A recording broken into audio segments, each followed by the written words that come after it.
साई बन्दगी हामीले सानोलाई प्यार र ठुलोलाई सम्मान गर्नुपर्दछ। हामी यो सम्मान र प्यार गर्नुबाट हामी कहिले पनि चुक्नु हुँदैन। यो हाम्रो परिचय हो, यो हाम्रो मानवको परिचय हो। किनभने हरेक मानवभित्र एउटा गुण, सद्गुण हुनुपर्छ। मानवको परिचय के हो त? यदि मानव प्रेमबाट, सम्मानबाट यदि चुक्यो भनेदेखि त्यो मानवको के परिचय भयो? त्यो मानव हो कि जनावर हो? के फरक भयो? अर्थात् त्यो मानव साधारण मानव हो कि महामानव हो भने उहाँको परिचयको लागि, उहाँको स्वभावबाट केही न केही समाजले अनुभव गर्न पाउनु पर्यो। यदि त्यो स्वभाव मानवमा छैन भनेदेखि, यदि त्यो मानवताको स्वभाव यदि मानवमा छैन भनेदेखि सम्मान छैन, सत्कार छैन, सेवा छैन, उपकार छैन, भाव छैन, प्रेम छैन, सद्भाव छैन, लेकिन त्यो मानव चाहिँ म चाहिँ महामानव छु भनेर कसरी उहाँले चाहिँ प्रमाणित गर्न सक्नुहुन्छ? त्यो प्रमाणित गर्नको लागि त त्यो महामानवमा महागुण चाहिँ केही हुनु पर्यो नि। त्यो महागुणको चाहिँ एउटा आधार हो कि जो आफूभन्दा सानो कोही आयोस्, चाहे त्यो पढेको होस् चाहे नपढेको होस्, चाहे त्यो गरिब होस् चाहे अनाथ होस्, चाहे जोसुकै होस्, आफूभन्दा सानो मान्छे आयो भने उहाँलाई प्रेमपूर्वक हामीले चाहिँ सम्मानपूर्वक, प्रेमपूर्वक उहाँलाई चाहिँ हामीले मानवताको व्यवहार देखाउनु पर्ने हुन्छ। र आफूभन्दा ठुलो, उमेरमा पनि ठुलो र पढाइ लेखाइ शिक्षामा ज्ञान गुणमा पनि ठुलो कोही आउनुभयो भने उहाँलाई पनि सम्मान हामीले गर्नुपर्दछ। यही हो मानवको परिचय। त्यसपछि आफ्नो त्यो सुरुवातको यो अवस्था हो। त्यसपछि बिस्तारै बिस्तारै हामीले चाहिँ आफ्नो काममा, आफ्नो के छ काज कार्य, त्यसप्रति हामी चाहिँ जिम्मेवारीको साथ आफ्नो काम अगाडि बढाउने। आज यो संस्कार धेरै जसो समाजमा, धेरै जसो ठाउँमा पाइरहेको छैन र कहीँ पाइन्छ, कहीँ पाइँदैन पनि। यो सम्मान मानवको परिचय। तपाईसँग धन छ कि छैन त्यो मान्छेले देख्न जाँदैन। तपाईँ कति पढ्नु भएको छ तपाईँको सर्टिफिकेट उसले चेक गर्दैन। तपाईँ कुन विभागमा के को स्पेशलिस्ट हुनुहुन्छ, के को विशेषज्ञ हुनुहुन्छ, त्यो चाहिँ तपाईँको कसैले देख्दैन। जहाँ तपाईँ प्रस्तुत हुनुहुन्छ, जहाँ तपाईँ उभिनु भएको हुन्छ,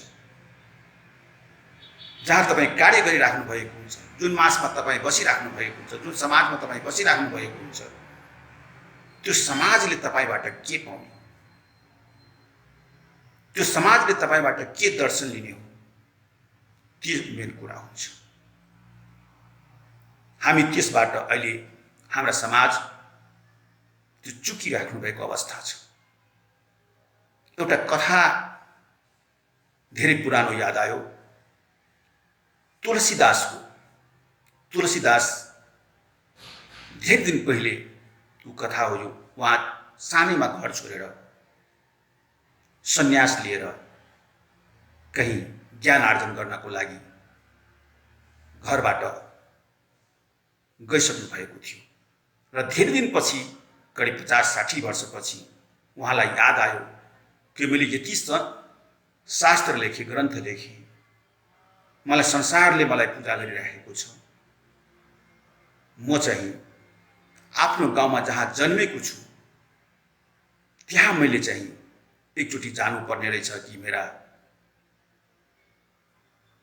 वंशहरू, मेरा समाजहरू कुन अवस्थामा छ, के छ भनेर एकचोटि देख्नको लागि म चाहिँ जानु पर्यो भनेर तुलसीदास आफ्नो गाउँतिर लाग्नु।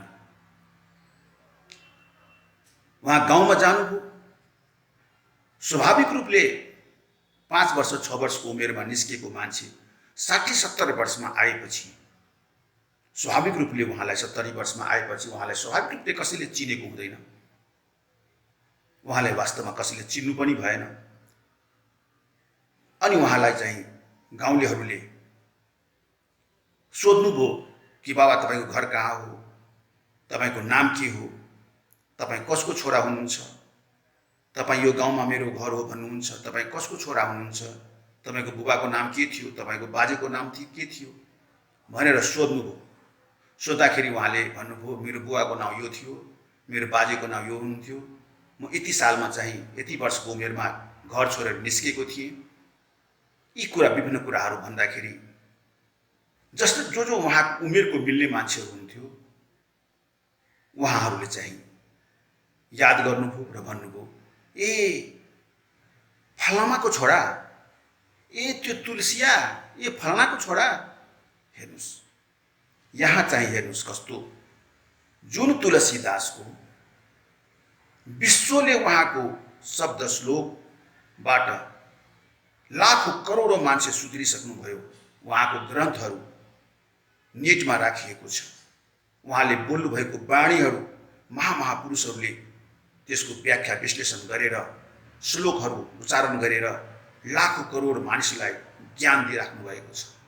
तर उहाँ चाहिँ गाउँमा जाँदाखेरि गाउँको मान्छेहरूले हिँड है तुलसिया आएछ, त्यो तुलसिया फलानाको छोरा थियो नि, हो त्यो चाहिँ यति वर्षपछि त्यो आएको छ, जाउँ जाउँ हेर्न तुलसियालाई।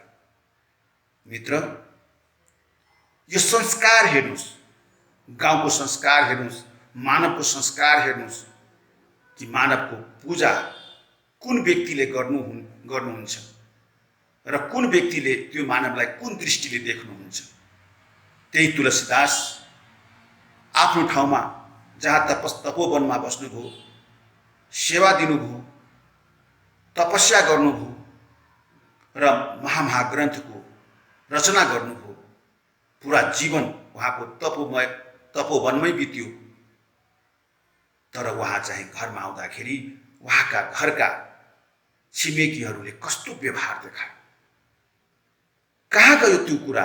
उहाँमा चाहिँ त्यो गुणहरू चाहिँ तुलसीदासले यति महामानव हुनुहुन्छ भनेर त्यहाँ त्यो गाउँको मान्छेहरू एकजनामा भित्र पनि खोइ त्यस्तो खालको सम्मान अर्थात् प्रेम अर्थात् त्यो प्यार अर्थात् बोलीमा मिठास हो। यही हो मनुष्यको, यही हो मानवता र दानवता भनेको। हामी गाउँमा बस्नु परे पनि, हामी सहरमा बस्नु परे पनि, हामी जङ्गलमा बसे पनि हाम्रो जुन स्तर छ त्यो स्तरलाई, त्यो लेभललाई यदि मनुष्यले, यी मानवले चिन्दिनु भएन भने, बुझ्दिनु भएन भनेदेखि हाम्रो पनि त्यस्तै दुर्दशा हुन्छ जुन तुलसीदासलाई गाउँमा जाँदाखेरि त्यहाँका मान्छेहरूले दानवको व्यवहार, पशुको व्यवहार गर्नुभएको थियो। यो हुन त यो संसारमा जो कोही आएपछि उहाँ एकचोटि आउनुहुन्छ मनुष्यको चोला लिएर, र यो मनुष्यको चोला पाइसकेपछि थोरै व्यक्ति छन् यो संसारमा जसले आफूभन्दा सानोलाई प्रेम प्यार दिनुहुन्छ र आफूभन्दा ठुलोलाई सम्मान गर्नुहुन्छ। र यसरी उहाँले चाहिँ आफ्नो जुन वे छ, जुन आफ्नो मार्ग छ, जुन उहाँको गन्तव्य छ, त्यो गन्तव्यतिर आफ्नो उहाँ लम्किराख्नु भएको हुन्छ। जसमा यो ज्ञान छैन कि मलाई जानुपर्ने कहाँ हो, मैले देख्नुपर्ने के हो त्यो व्यक्तिले त त्यही गर्छन् जुन एउटा साधारण मान्छेले गरिराखेको हुन्छ। हामी कहिले पनि नआत्त्यौँ। समाजमा यस्ता धेरै व्यक्तिहरू छन् समाजमा जसले महान पुरुषको महानतालाई बुझेकै छैन, जानेकै छैन, चिनेकै छैन। यस्तो व्यक्तिबाट कहिले अपमानित भयो भने हामी कहिले पनि आत्तिनु हुँदैन। किनभनेदेखि हाम्रा समाज त्यति परिपक्व अवस्थामा, त्यति ज्ञानीको दर्शन गरिसक्नु भएको छैन। यस्तो समाजलाई हामीले आदरपूर्वक, सम्मानपूर्वक जे कुरा गर्नु छ, मिठासै बोलीले, राम्रै कुराले, जति उसले चाहिँ नराम्रो कुरा बोले पनि आफ्नो जुन एउटा लक्ष्य छ, आफ्नो जुन एउटा वय छ, आफ्नो जुन एउटा मार्ग छ, जहाँ आफ्नो एउटा जुन गन्तव्य छ, त्यो गन्तव्यबाट विचलित नहोस् भनेर उहाँहरूलाई नमस्कार पाती गर्दै आफ्नो जुन स्थान छ त्यहाँ चाहिँ बसिराख्नुपर्ने हाम्रो त्यस्तो खालको हामीमा चाहिँ एउटा विशुद्ध वय हुनुपर्छ। हामी यस्तो समाजमा बसेका छौँ जुन समाजमा हामीले सोचेको भन्दा बेग्लै किसिमको, हामीले देखेको भन्दा बेग्लै किसिमको, हामीले पढेको भन्दा बेग्लै किसिमका विचारका मानिसहरूको यो बस्ती छ। एउटै कुरालाई अनेक दृष्टिले देख्ने मानिसहरूको बस्ती छ। त्यसकारणले आफ्नो सहज बाटो, सहज मार्ग, आफ्नो जसको एउटा मार्ग हुन्छ, त्यो मार्ग जसले आफ्नो मार्ग खोलिसक्नु भएको हुन्छ, आफ्नो मार्ग, आफ्नो गन्तव्यतिर लागिराख्नु भएको हुन्छ, उहाँले चाहिँ आफ्नो सहजताको लागि र एउटा समाजलाई चाहिँ पनि एउटा दर्शन पनि, समाजले पनि दर्शन पाओस् भनेर उहाँले चाहिँ एउटा आफ्नो सहज रूपले उहाँले आफ्नो प्रेम र सद्भावलाई चाहिँ व्यवहारमा उतार्दै आफ्नो मार्गमा लागिराख्नु भएको हुन्छ। हामी यसरी चाहिँ हामीले चाहिँ आफ्नो मार्गमा, आफ्नो वयमा, आफ्नो बाटोमा दिनहुँ लागिराख्यो भनेदेखि हामी धेरै कुराबाट जोगिन पाउँछौँ, धेरै समस्याबाट हामी निस्किन पाउँछौँ। किनभनेदेखि हामीले यदि यो कुरा अपनाउन सकेन, यो विवेक लगाउन सकेन भनेदेखि साना कुराहरूमा हामी अल्झिन सक्छौँ र यो समाजमा हामी सधैँको लागि हामी जीवित भएर बस्न सक्दैनौँ र सधैँको लागि जीवित भएर बस्नको लागि जुन हामी अमर ज्ञान जुन छोडेर जान्छौँ भने यही हाम्रो ज्ञान हुन्छ भोलि पर्सि समाजको लागि धरोहर। कि फलाना यस्तो व्यक्ति हुनुहुन्थ्यो जसको मुखार बिन्दुबाट कहिले पनि अपशब्द प्रयोग हुँदैन थियो र उहाँ जहाँ जाँदा पनि जस्तो व्यक्तिलाई पनि उहाँले सम्मानपूर्वक र प्यारपूर्वक उहाँले समाजलाई चाहिँ आफन्त रूप मानेर उहाँले चाहिँ कुनै आफ्नो शब्द अर्थात् कुनै कार्य गर्नुहुन्थ्यो। यस्तो खालको चाहिँ व्यक्तिमा यस्तो खालको चाहिँ जनमानसमा चाहिँ ज्ञान फैलिन्छ र उहाँहरूले पनि त्योबाट केही सिक्न पाउनुहुन्छ र सिकेर चाहिँ उहाँले समाजलाई केही न केही मात्रामा चाहिँ सुधार गरिराख्नु भएको हुन्छ। यदि हामीले यस्तो खालको संस्कार यदि छोडेनौँ भनेदेखि, यस्तो खालको आफूले त्यो व्यवहारमा देखाउन सकेनौँ भने हामी जोगिन पाउँछौँ, न हामी यो संसार, यो बस्ती छ जुन समाजको बस्ती छ, त्यो बस्ती पनि एक स्वस्थ बस्तीको नाममा संसारले चिन्न पाउनुहुन्न। आज जहाँ राम्रो विचार छ, राम्रो व्यवहार छ,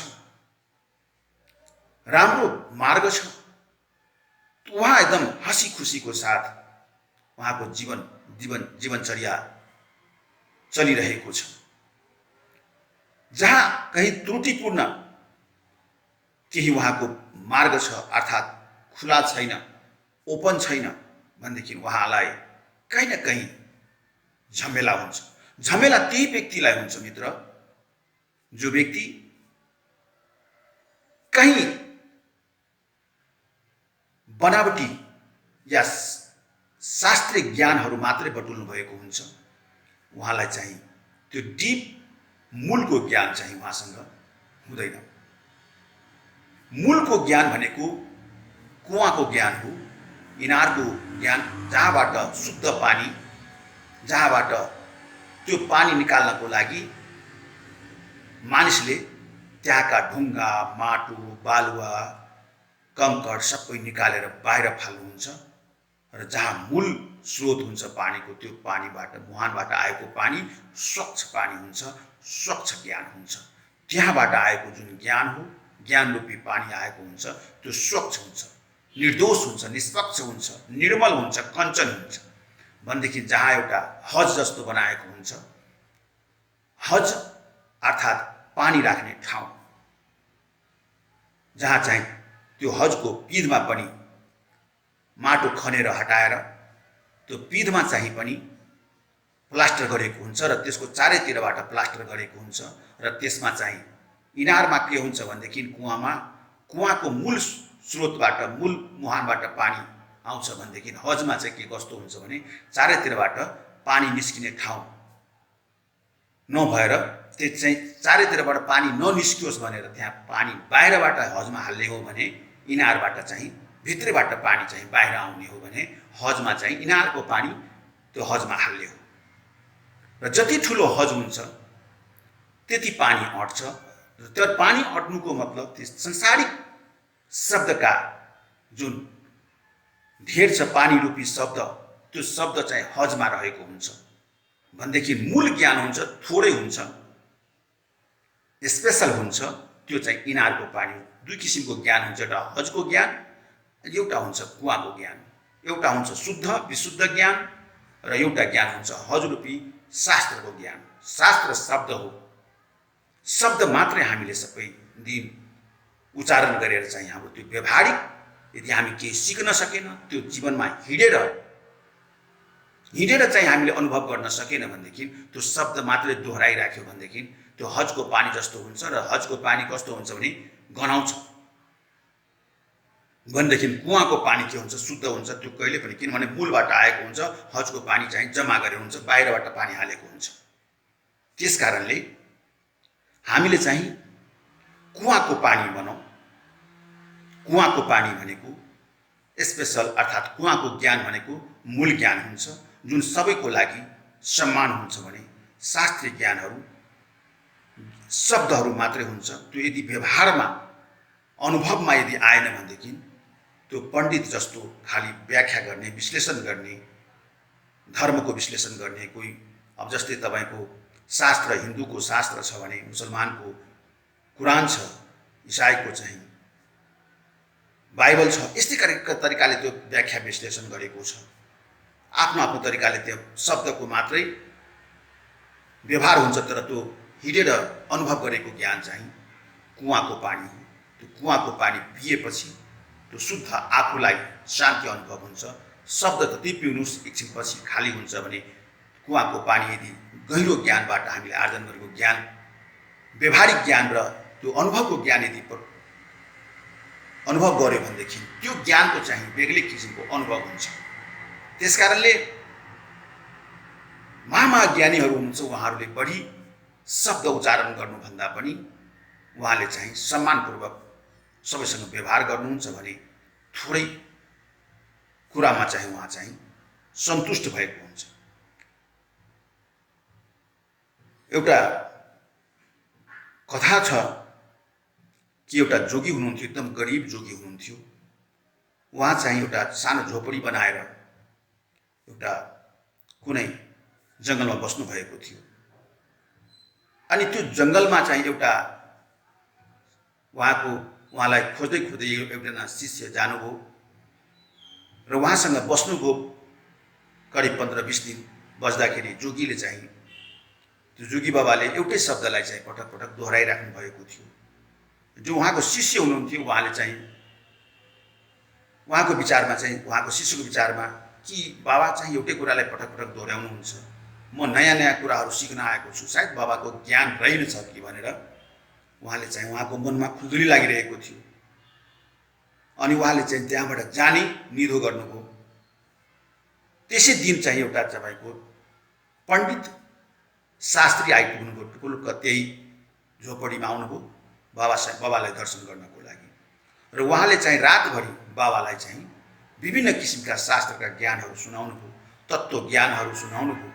त्यो सुनेर पहिलो जुन जोगी त्यो शिष्य उहाँको आउनुभएको थियो, जो चाहिँ बाबाको शब्दबाट सन्तुष्ट रहनुभएको थिएन, उहाँ त्यो जोगी जुन आउनुभएको थियो, जुन एउटा अर्को जुन आइपुग्नु भएको थियो जोगी, उहाँको कुरा सुनेर त्यो पहिलेको जुन उहाँको शिष्य थियो बाबाको, उहाँ चाहिँ पछाडि आएको जुन साधु आउनुभएको थियो उहाँको कुरा सुनेर उहाँलाई खुब खुसी लागिरहेको थियो।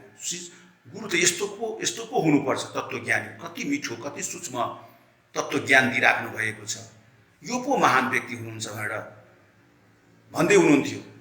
जब चाहिँ उहाँको ज्ञान रातभरि बाबाले सुन्नुभयो, लास्टमा त्यो जोगीले त्यो पाहुना बनेर जोगी आउनु भएको थियो, उहाँले भन्नुभयो कि बाबा मेरो मैले जानेको जति मैले भनिसकेँ, त हजुरलाई कस्तो लाग्यो ज्ञान भनेर भन्दाखेरि जोगी बाबाले भन्नुभयो, जसको कोठी होम थियो, उहाँले भन्नुभयो, भाइ तपाईँले केही आफ्नो कुरा त भन्नुभएकै छैन, अनि म के सुन्नु भनेर, त सबै तपाईँ शास्त्रका कुरा भइराख्नु भएको छ, तपाईँ आफ्नो कुरा त केही भन्नुभएकै छैन, तपाईँको कुरै छैन भन्दाखेरि पहिलोको जुन उहाँको शिष्य थियो उहाँले सुन्नुभयो, ओहो वास्तवमा उहाँले त शास्त्रका कुराहरू विभिन्न हजमा पानी राखे जस्तो उसको दिमागमा चाहिँ कारा कुराहरू दुनियाँभरको दिमागमा चाहिँ शास्त्रीय कुराहरू ल्याउनु भएको थियो र त्यही चाहिँ हजको पानी जस्तो जम्मा गरेर उहाँ सुनाइदिनु भयो।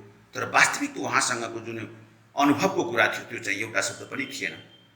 मित्रज्यू, यस्तो खालको मान्छेमा चाहिँ आफ्नो अनुभवको ज्ञानको र आफूले अनुभव गरेको सम्मानको चाहिँ प्रेम र सम्मान चाहिँ मानिसमा हुनुपर्छ, यो व्यवहारिक हुनुपर्छ। यस्तो भयो भनेदेखि हामीले जीवन जिउन सहज हुन्छ भन्ने दुई शब्द मैले हजुर कहाँ राखेँ, हजुरले श्रवण गरिदिनु भयो। यस्तै गरेर समय मौका मिले अवश्य म दुई चार शब्द लिएर उपस्थित हुने नै छु। आज यही दुई शब्दमा आफ्नो वक्तव्य टुङ्ग्याउन चाहन्छु र भोलि पर्सि फेरि समय मौका मिले अवश्य उपस्थित हुने बाचा गर्दै अहिलेलाई छुट्छु। हवस् त, साहिब बन्दगी, साहिब बन्दगी, साहिब बन्दगी।